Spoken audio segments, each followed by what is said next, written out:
Welcome to Chapter 5 of Enlightenment. I wanted to preface the next clip, which is a clip from Stutz. And it talks about how important it is that all of the profound, real things that happen in life usually happen between two people. It takes two people in that connection. So take a look at this clip. Anything that's real and that's profound has to have two, not one, because it's a vibratory thing. Two people can create a field, and a field is invisible, but that's the force in the universe that makes things happen. You can see that in your personal relationships, you can see it in the global events that are happening now. And what we're doing here is giving ourselves over to something that we can't fully understand. But whatever it is out there, whatever it is up there, it wants to have a connection to everybody. The shame, embarrassment, is actually the glue that holds the universe together. It's in that experience that you're forced to connect to somebody else. Anyway, things won't be perfect. In a filmic sense or an artistic sense, the thing might not work out. But in its impossibility, something's going to happen. This is my real hair, by the way. What? What's the matter? Wait, what's the matter? What you have to say is, I'm going to do the best as I can now. I'll go to the next thing, I'll do the best as I can there. And it sounds trite, it sounds superficial, but believe me, it's not. Great, so you're saying the worse it is, the better we did. Yes. Great. Isn't that how Hollywood works in general? And that, in essence, I think gives you an inside look at Phil Stutz, just how real he is and how they connect on this film. And we're going to talk a little bit about some of the tools in this next chapter. But before we begin, I have a song that I think is so important for many people to hear. And it's Talk About That, which means maybe we should talk about that and not ignore it or push it off or put it in the back of our mind. When we have something that's on our mind, we should talk about it and discuss it with people. And when you do, I just had a great experience with my son Calvary. Went over his house and we had this 2 or 3 hour long conversation, and some of it was difficult, but some was not. And at the end of it, I was full of love. And I texted him and he said, I am too. My heart is full. And sometimes it's difficult to talk about things. But if we really love someone, we have to sit down and take the time. It's a lie that you said a goodbye. It's the empty side of the bed. It's the kid who pretends he loves to hold her hand. It's why I skip the dance. It's what they say the Bible says. So who the hell could understand? It's a train from New York, too late to the hospital wall. That is just cool back when there. Your knees hit the Is that floor. just cool looking? It's your whole damn life inside a drawer. Cause your parents got divorced. It's your dad's apartment door. Can't say I love you anymore. Well, I don't know why we don't talk about that. We're all growing up just a little too fast. We all have words we can't say back, and look too long in a photograph. All got something that we think we like, holding on to bags that we can't unpack. All need help but we don't ask. Maybe we should talk about that. It's youth, that rush, it's strange. It's all too much, change, too fast. It's all the friends you thought you had in the burn of summer's past. Above the bottle on the desk and a heart I made of glass. No, I don't know why we don't talk about that. We're all growing up just a little too fast. We all have words we can't say back, and look too long in a photograph. Oh girl, something that we think we lack, holding on to bags that we can't unpack. Oh, need help but we don't ask. Yeah, maybe we should talk about that.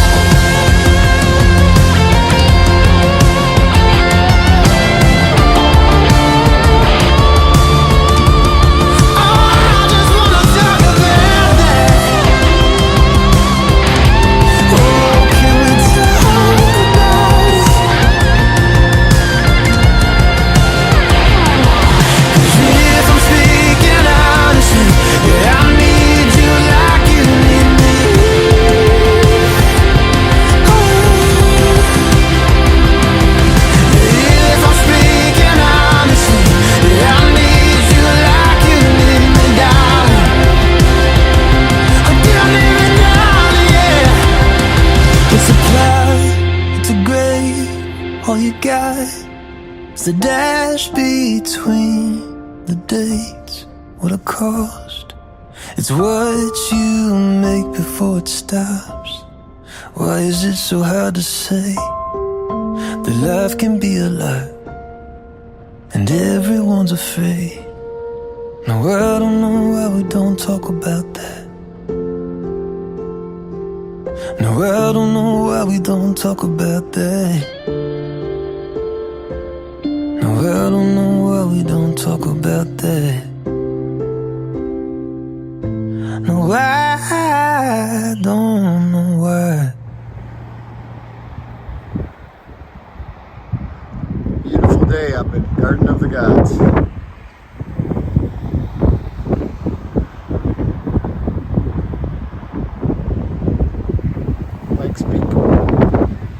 Well, it's a beautiful day out here in the Garden of the Gods. Doing a nice bike today, and it's 65 degrees and it's March 15th. Beware the Ides of March. Anyway, chapter 5, we're going to get into discussing some of the relevant tools that Phil Stutz gives us to use. And one of the most important ones is the string of pearls, which we've talked about in previous chapters, but I can't emphasize it enough. The string of pearls is the succession of putting together events in your life on a daily basis that have meaning and bring you fulfillment. So make sure you go after those pearls every day, realizing that in every one of those there's going to be a turd, and in that turd is the imperfection that we have in life. Imperfection is fine as long as we strive to do our very best. That's the most important thing, that we do not sit idly by and let life pass us by. A lot of people out here today, very, very crowded. So I'm gonna take a short ride, just get a little workout, and then head back, just get some sun, vitamin D, taking care of the body, you know, part of that life force. Remember, body, others, and yourself. All right, peace. A good example of profound and real events happening in life between two people is the other day, actually yesterday, I was out snowboarding. Didn't realize it was spring break and got up to Cooper Mountain, and it was massively crowded. Not something I enjoy because I like the groomed runs with nobody on them, spoiled. But anyway, I spent the morning doing a few runs for about 3 hours, and then I got a text from my buddy Glenn, who said that he was taking the sleds out to Turquoise Lake, and so we enjoyed this 3 or 4 hour window together. We had a 16-mile ride on the jet skis, I mean, not the jet skis, the snowmobiles, and it was just epic. It was so beautiful, so gorgeous. The sun was out. And then afterwards we went for Taco Tuesday at a local Mexican restaurant and just enjoyed this really, really special time together. And he had his grandson with him, so it was one of those profound days that you always will remember because you shared it with someone. And that is exactly what Phil is talking about, is that the connection between two people, when one is vulnerable, when there's shame, when there's embarrassment, when you're actually real with other people, this is when the true relationships begin, when you share with one another your heart. So I would encourage you all to find that someone. This moment ran to my buddy Glenn, and he said, come on over, we'll take the sleds out. So he's parking the trailer. We're heading out on the Turquoise Lake, about a 16-mile ride. I remember all them summers, playing till my fingers bled. You'd sing the songs and I'd sing with you, and we'd get drunk and go to bed. Looking back on all them memories, Lord, I hate to sleep alone. But if you ever get the notion that you need me, let me know. 'cause it's just 2 hours to get there, babe. I can make it back about an hour or so. Hold you close against my skin. Need a little warmth on a night so cold. Singing songs you used to sing, even if it was a little out of tune. Harder than socks on a Jersey giant. Lord, I thought you hung the moon.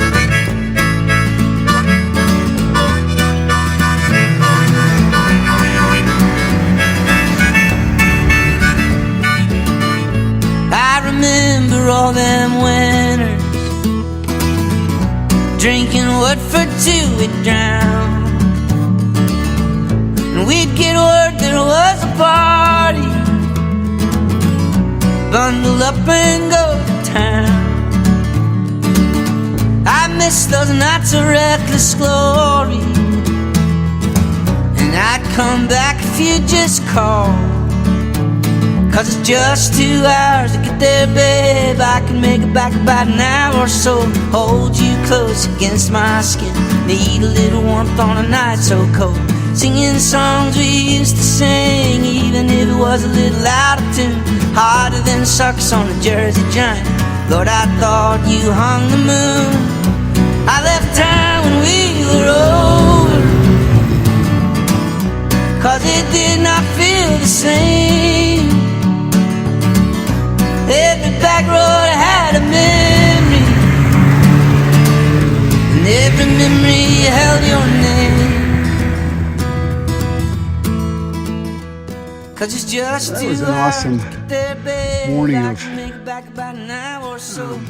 snowmobiling, sledding out at the lake, which is only 2 miles from his house. Should have seen the warning signs. Lord, I love to hear you well.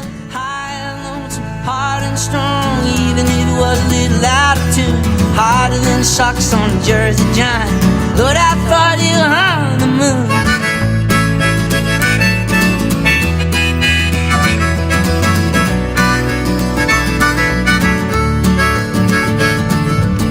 Great shot without a car in it.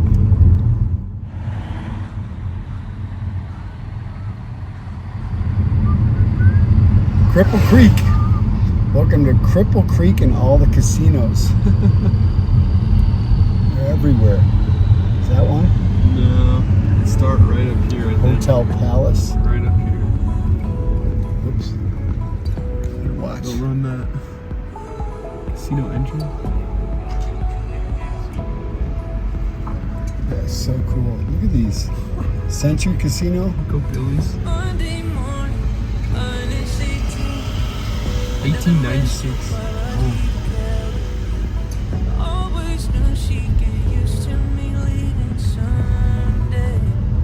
Casino after casino. Man, you're right. They do have like 9. Yeah. They're actually bigger than you think. You want to go check out the grass? And she's thinking maybe she's better off alone. Nobody warned me, nobody told me I'd leave there so broken, come back so lonely. I'm killing my soul for the life that I'm leaving behind. 2 weeks on it, 2 weeks off. My blood is wearing thin and my stomach's in knots. Too much thinking about the time you've lost when it's 2 weeks on. I thought you were gonna win big for us. Sorry, couldn't pull it off. Didn't hit the casino. I think something's rigged in there. I don't know. I punch in by the whiskey on my breath. By the time the night comes, I take whatever I can get. Blowing black on money I should have sent home. 2 more days and I'm East Coast bound. So my son Connor and I spent Monday together on his day off, and our plan was we were going to go ice skating at the Woodland Park ice rink where it's free. We drove up there and we found out that it was closed for the season. And so we decided, well, we'll go out to 11 Mile Canyon Marina where we had skated in the outdoor lake that I had shown once before in my clip. And so we drove up to 11 Mile Canyon, which was another 40 minutes. Got there and found out the maintenance crew stopped plowing the pond with the 2 nets out there, and we're defeated there. And instead of getting upset and letting it ruin our day, we started driving back, and then I said, want to go to Cripple Creek. I had never seen Cripple Creek before, and I've always been intrigued and wanted to see the area. So we drove down to Cripple Creek, the pictures you just saw, and went in the casino. Didn't win any money, but all in all, we had 5 or 6 hours of driving that day that could have turned into a miserable day that was a defeatist attitude. And instead, he and I kept a good disposition, a good cheery attitude of ourselves, and we had a long drive and we spent the day together. And it's what Phil talks about, squeezing the juice out of every day. And I think it's important that we never let a day go by or ruin the day with our attitude, because remember, the only thing you have control over in life is your attitude. So have a great attitude, have a positive attitude, and go out and squeeze the juice out of every day.